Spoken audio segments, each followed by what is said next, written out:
E aí, pessoal, tudo bem? Professor Paulo Gereba, de História, plataforma Gonçalves Dias, com um projeto diferenciado para você que vai fazer, pela primeira vez, o concurso do Enem. O projeto do Estado, a Prova Mais, que é um projeto, inclusive, voltado para contemplar todas aquelas pessoas que vão agora prestar o primeiro concurso Enem. E é muito legal nós podemos estar aqui colaborando, contribuindo com você que está aí se preparando nesse momento. A gente, na verdade, todos nós, a equipe, preparou material especial para você. E importante que você possa ter acesso a esse material didático. Na plataforma você tem esse acesso, inclusive, gratuito, assim como as aulas. Basta você ir lá no nosso QR Code da plataforma, ok? E poder visualizar todo esse material, a parte teórica, nós temos exercícios. E aqui hoje nós vamos começar a discutir o programa do Enem Concurso, da plataforma, através dessa proposta de projeto que é a Prova Mais. E, no primeiro momento, é importante observar essa ideia de realidade brasileira, que ele nos traz lá. Ele sinaliza para a gente uma realidade brasileira. Essa realidade brasileira é importante porque ela começa a partir de 1822. E o programa, inclusive, ele discute a realidade nacional, a realidade brasileira, a partir do nascimento do Estado Nacional Brasileiro. Esse Estado Nacional Brasileiro, ele vai nascer de uma forma definitiva ali por volta de 1822. Se bem que já vem se forjando esse Estado Nacional há muito tempo, O início aí da nossa independência, como diria historiadores como a Emília Viotti, ela começou lá em 1808. Então, na aula de hoje, nós iremos analisar o primeiro momento desse Estado brasileiro, o primeiro momento pós-independência. E quando se fala do primeiro momento desse Estado brasileiro no pós-independência, vai se falar da monarquia, da primeira fase da monarquia brasileira, que vai ser o primeiro reinado.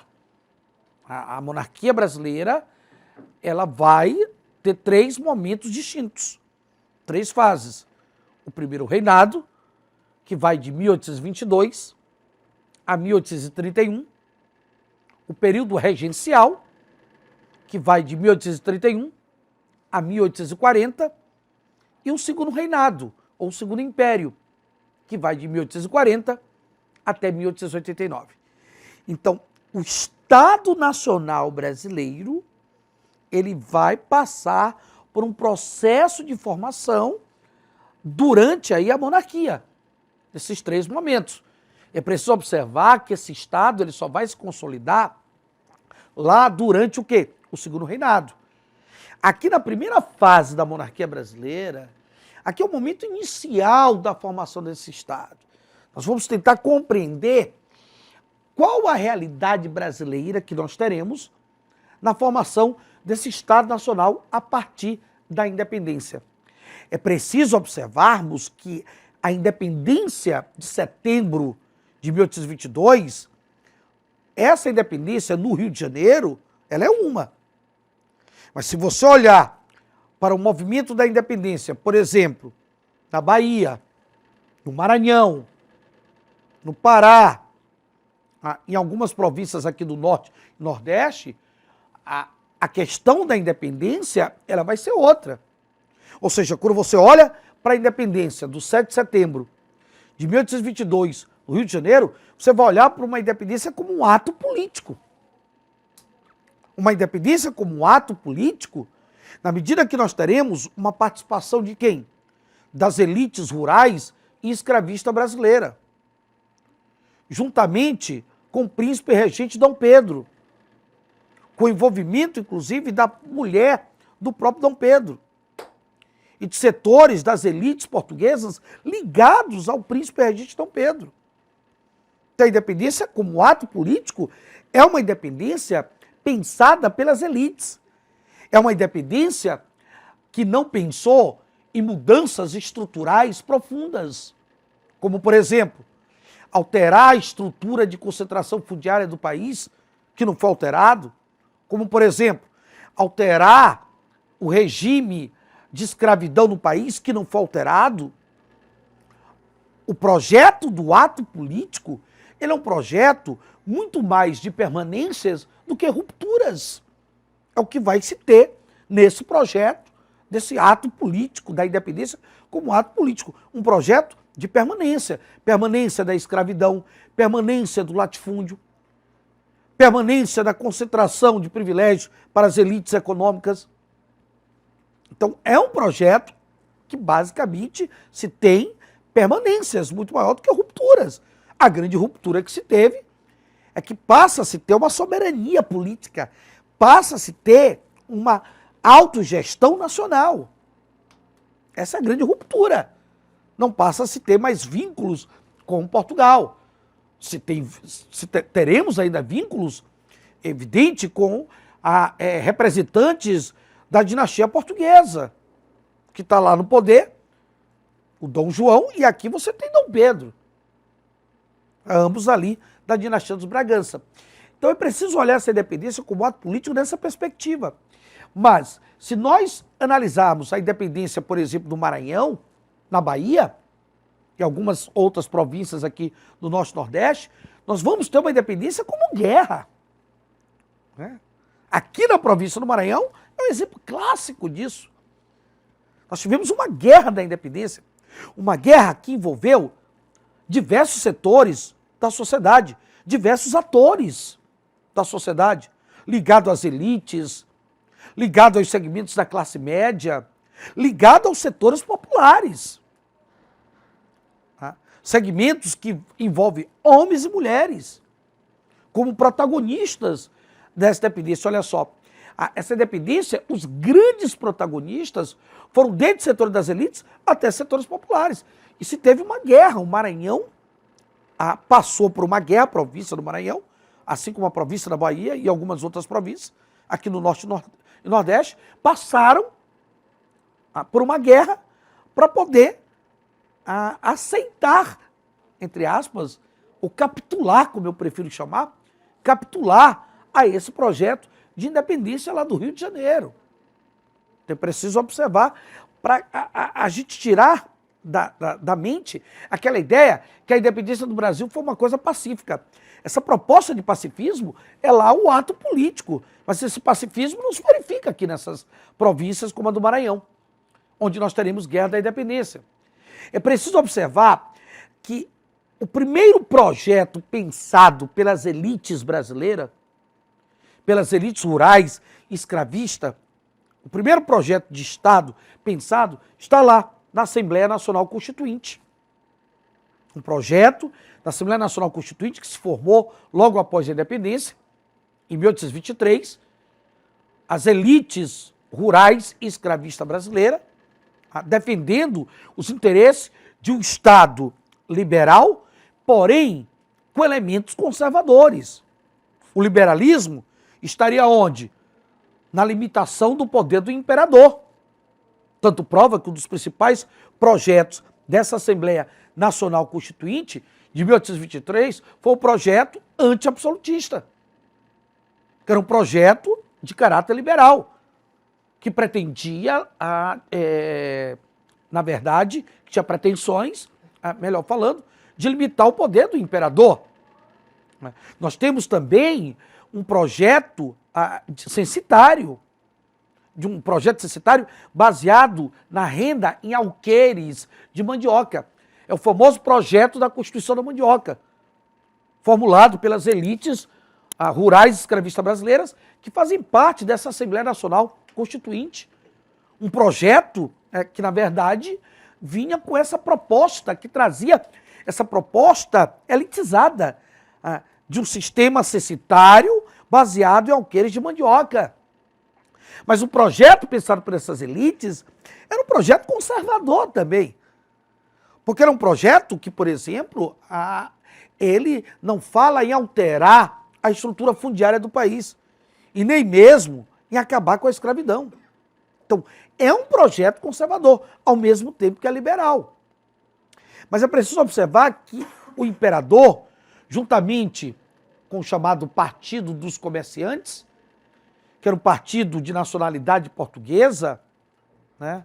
Ou Partido Português, melhor falando, que era um partido que tinha ali a presença de comerciantes de nacionalidade portuguesa, esse partido, ele se aliou ao imperador Dom Pedro I.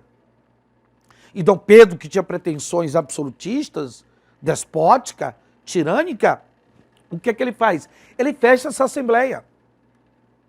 Ele fecha a Assembleia e ele vai simplesmente outorgar a primeira Constituição brasileira.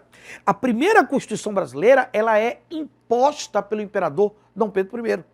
Ela é outorgada.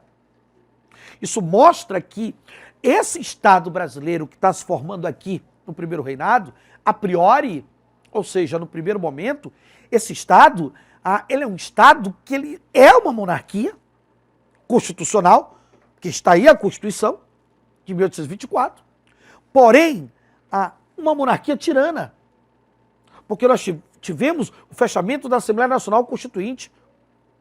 Isso é um ato despótico, isso é um ato tirânico por parte do imperador Dom Pedro. Nós tivemos uma Constituição que ela foi imposta, uma Constituição que foi outorgada pelo imperador. Isso é um ato tirânico do imperador Dom Pedro. Então, dentro dessa perspectiva, essa monarquia assume essa característica de uma monarquia constitucional e tirana.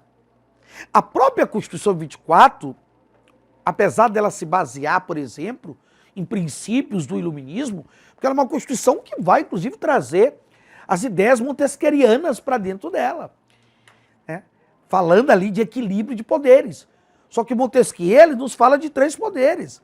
A Constituição de 1824 nos coloca um 4º poder, que é o poder moderador, que é o poder que seria exercido exclusivamente pelo imperador. Quer dizer, ela se baseia em elementos lá do iluminismo de Montesquieu, mas tem um poder moderador, tem um Estado que controla a igreja, que coloca a igreja submissa a ele. Então, é uma Constituição que institui um voto censitário baseado na renda e dinheiro. Então, é uma Constituição, na verdade, que tem essa característica tirânica. Então, essa monarquia que se forma no Brasil, no primeiro momento, é uma monarquia de caráter tirânico. E o que vai se poder notabilizar, observar, dentro da realidade brasileira nesse Estado, além dessas discussões políticas, é que esse imperador, ele abdicou o poder.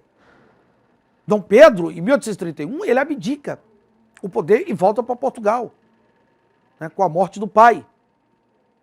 Mas é preciso observar que existem vários outros elementos que vão levar a essa abdicação. Não fosse a simples morte do pai que levou o imperador a abdicar o poder. Existem vários elementos, o que prova que Dom Pedro não consegue consolidar o Estado brasileiro. Dom Pedro, ele vai, na verdade, cada vez mais aprofundando a sua impopularidade. Isso por vários motivos, né? Ele reprimiu violentamente o movimento da Confederação do Equador, que foi um movimento aqui no Nordeste, liderado por Pernambuco, de caráter republicano, separatista e autonomista, que lutou contra o poder despótico de Dom Pedro, contra a tirania de Dom Pedro. Ele mandou reprimir violentamente os líderes desse movimento, como é o caso do Frei Caneca. Nós temos também uma profunda crise econômica financeira. O Estado brasileiro do primeiro reinado, Dom Pedro mergulha esse Estado, uma profunda crise econômica financeira. Repare que ele faliu o Banco do Brasil, se bem que Dom João deixou praticamente falido, né?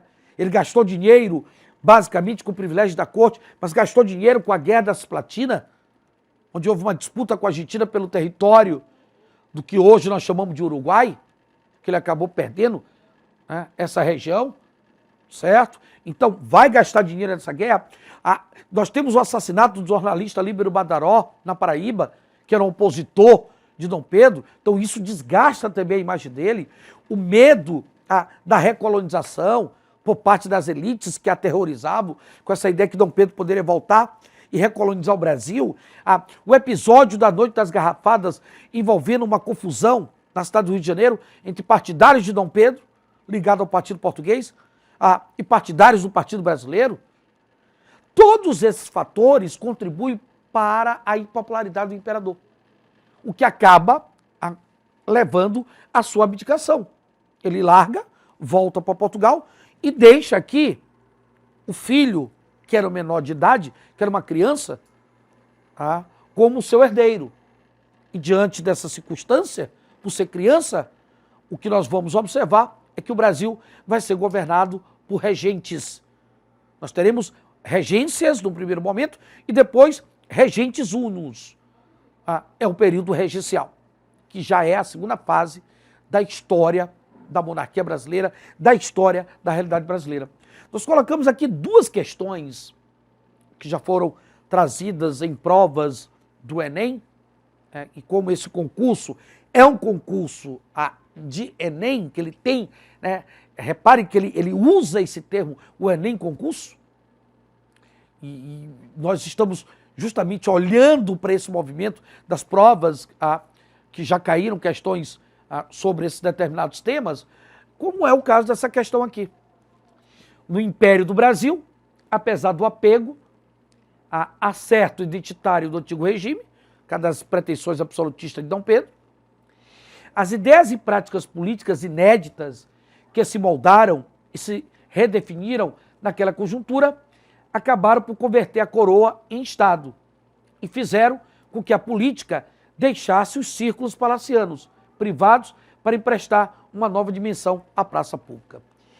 Por conseguinte, o novo império não mais podia fugir à obrigação de conduzir a sociedade, fazendo-se reger por uma Constituição, ainda que outorgada, e articulando-se por meio de uma divisão de poderes, que respeitasse, a princípio, pelo menos, a participação daqueles considerados cidadãos. Ou seja, a Constituição ela vai se basear em princípios iluministas, apesar dela ser uma Constituição tirana, que ela foi imposta pelo imperador, e tem um poder tirano, que é o poder moderador.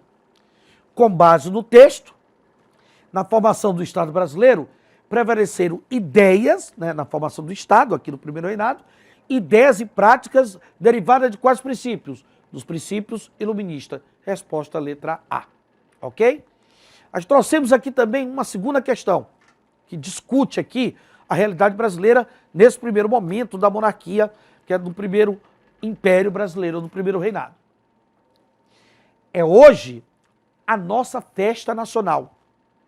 O Brasil inteiro, da capital do Império, a mais remota e insignificante de suas aldeolas, congrega-se unanimemente para comemorar o dia que o tirou dentre as nações dependentes para colocá-lo entre as nações soberanas. Entregou-lhes os seus destinos, que até então havia ficado a cargo de um povo estranho. Ok? Aí nós temos as festividades em torno da independência do Brasil, marcam o nosso calendário, desde os anos imediatamente posteriores ao 7 de setembro de 1822. Essa comemoração do 7 de setembro, a comemoração oficial, a comemoração como ato político, que é uma comemoração simbólica, para trabalhar a ideia da identidade nacional, essa comemoração está relacionada ao quê? Olha só, a construção e manutenção de símbolos, no caso do 7 de setembro. Nós temos até o quadro que representa, inclusive, aí, o 7 de setembro, pintado pelo Pedro Américo, para a formação de uma identidade brasileira. Aquela ideia, olha, a partir de agora, você tem o quê? A nação brasileira. Você tem, na verdade, o Estado brasileiro. Ok, galera? Você tem, na verdade, o Estado brasileiro. Certo? Então, resposta, letra A. Galerinha, observe com muito cuidado esse primeiro momento. Revisem essa aula. Não deixem de assistir. Olhem para o material do projeto Aprovar Mais, Enem Concurso. Vá lá no QR Code, tem a parte teórica, tem outros exercícios que vocês vão poder, na verdade, treinar. Porque a prova do Enem, por exemplo, aqui, que a gente faz para os vestibulares, é uma prova que significa que você tem que ter habilidade. E habilidade você tem com treino. Tem que treinar bastante, exercitar bastante. Então não deixe de poder disponibilizar isso. Já está disponível e você ir até lá na plataforma. Ok? Um grande abraço e até o próximo encontro. Valeu!